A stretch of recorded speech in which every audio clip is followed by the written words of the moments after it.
Welcome to the last breakfast. Please enjoy the video. In this video, I will explain how to create an Excel sheet.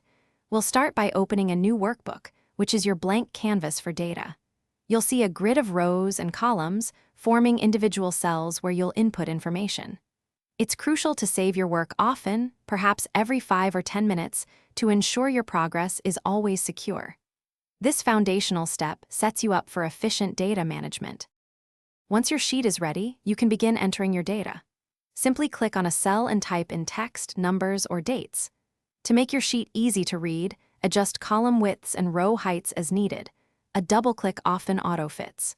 You can also apply various formatting options like bolding text, changing font sizes, or adding background colors to highlight important information, making your data visually appealing.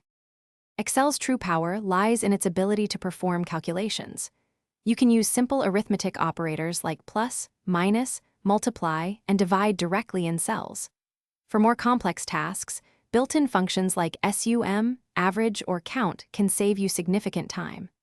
By referencing other cells in your formulas, your sheet becomes dynamic, automatically updating results when source data changes, which is incredibly efficient for analysis.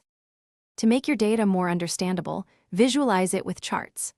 Excel offers many types, such as bar charts for comparisons or line charts for trends over time. After selecting your data, you can insert a chart and then customize its title, axis labels, and legend for clarity. Additionally, conditional formatting can automatically apply colors or icons to cells based on their values, drawing attention to key insights at a glance. Thanks for watching. If this was helpful, leave a like and consider subscribing. See you next time.